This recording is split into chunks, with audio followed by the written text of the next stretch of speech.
Hi friends, a special shout out to the Cowboys, Cowgirls, YouTube scrollers, and alien enthusiasts out there. Welcome back to my channel. It's 2025 and YouTube titles like I'm a 20-some-year-old with no friends are commonplace.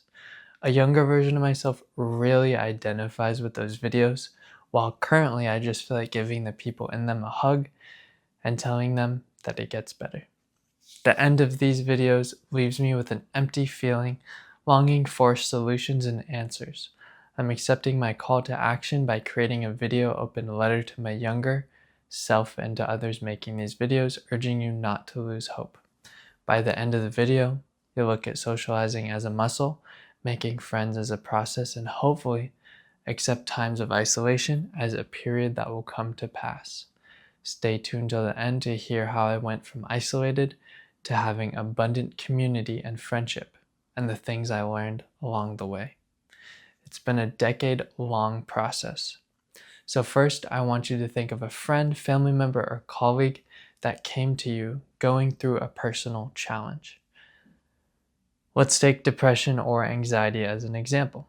So our instinct is often to give advice, but often what is needed is unconditional positive support and encouragement. Advice does come later in the video and does have its place, but first I want to give you a few encouraging words. You will find your way. Keep on keeping on. You're a human being doing your best. This too shall pass. You will find your tribe, people, and family. Continue focusing your energy on where you're trying to go. Now let's shift into my experience. Let me take you back to early 2014. I'm a 16-year-old who just moved from Tucson, Arizona to Beirut, Lebanon. I'm feeling homesick, deep in culture shock, and drifting between friend groups without really clicking with anyone. The 2 years that followed, I was extremely isolated, never quite feeling like I fit in. This was a juxtaposition from living in Tucson, where I'd felt accepted and had a vibrant social life. This experience was a reality check. It made me realize how vital connection and friendship are for me feeling happy and fulfilled. Being without a strong community took a serious psychological toll, even though I wasn't fully isolated. This lasted about 2 years, so when I hear about the harm of solitary confinement, I'm not surprised. At the time, being online and seeing stories similar to mine gave me hope. Hope that there were like-minded people and communities out there that I would connect with and be accepted by. Strangely enough, I'm an only child, and as a kid I would get bored but never feel lonely. My parents and 2 cats were always around, and my parents also supported me to be confident in initiating interactions with others, and for that I'm forever grateful. I'll give you an example. When I was in first grade, I told my mom about a friend of mine from school that I wanted to have a playdate with. We looked up his last name in the yellow pages, and I called and left messages for 3 women sharing his last name that we figured could be his mom. My mom walked me through how to leave the message and what to say. We did end up having that playdate, and to this day, we're still friends. Making friends as an adult isn't always this simple.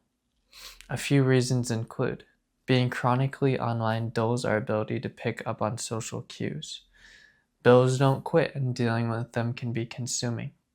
Geographic separation. Maybe all your childhood friends left your hometown, and you haven't had to initiate a new friendship since middle school. You work an isolated job, work night shifts, or live in an isolated area, making access to new potential friends very limited. Since the COVID pandemic, we've seen an uptick in mental health illness, a symptom of which can be isolation. And probably most obviously, time is limited. Bottom line, you're not alone. This is a challenge that we're all collectively feeling, a lack of connection. However, while there are circumstances that you have no control over, there are some that you do. If you live in a rural area, start saving to move, researching or visiting areas that you're called to. Building real friendship beyond casual work or school acquaintances takes time and effort. It's a process. For me, it takes many months of consistent face-to-face interaction before I truly consider someone a friend. Many people recall grade school or college as a time when they had the most social connections. These environments provide built-in consistency where your friends live in your dorm and staying connected happens naturally. But when friends are spread across the world, maintaining those connections requires intentional effort.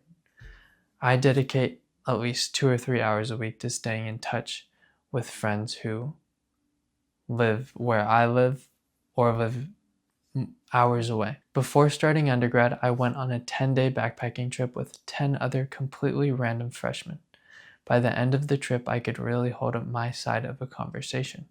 The majority of my day had been spent walking and talking with former strangers. This experience, much like what many friends have told me about the social isolation of COVID, taught me that regular socialization is a skill that needs maintenance. Viewing friendship through this lens helps demystify what it takes to form meaningful connections when opportunities arise.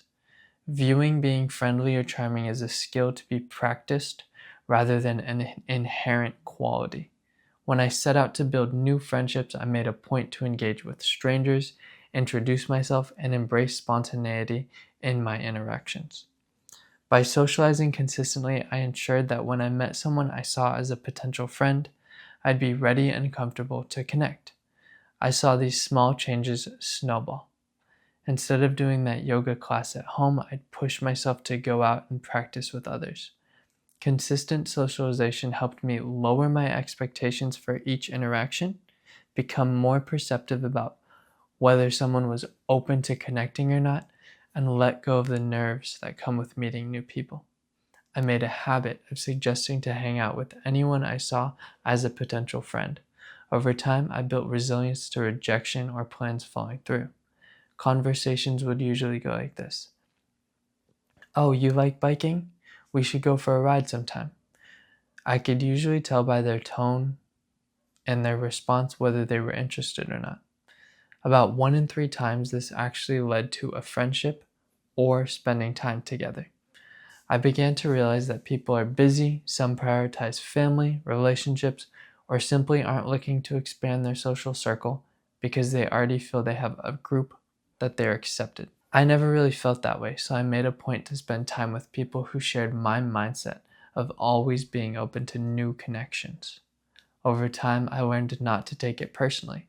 Even if a friendship didn't develop, I still greeted and chatted with these people, appreciating the small connections. Sometimes an acquaintance was all that it would be, but even a simple wave was a nice reminder that we noticed each other. The last thing I want to address is if you're in a situation like I was in late high school, living in a place where you don't have this access to community you want to be in, or a wealth of new people to become friends with. Take this time to read, research, discover, and dive into your passions with faith that this won't last forever. For me, that was making and enjoying music, reading, and playing sports. As tough of a time that this social isolation was, it also presented a period where I had the time to explore my passions. I even occasionally look back on this time fondly because I had an abundance of free time, something that I long for today. During times like these, I think identifying the types of friends and people that we want to be around is worth taking the time to ponder. I'll leave you guys with one last fact that really struck a chord with me. I was listening to Diary of a CEO, and the guest, Vanessa Van Edwards, a body language expert, said that the number one trait of popular people was, drumroll, liking a lot of other people.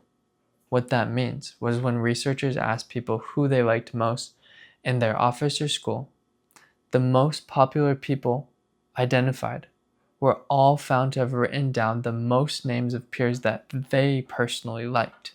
So, adopting a perspective that actively seeks to appreciate and like others leads to increased likability.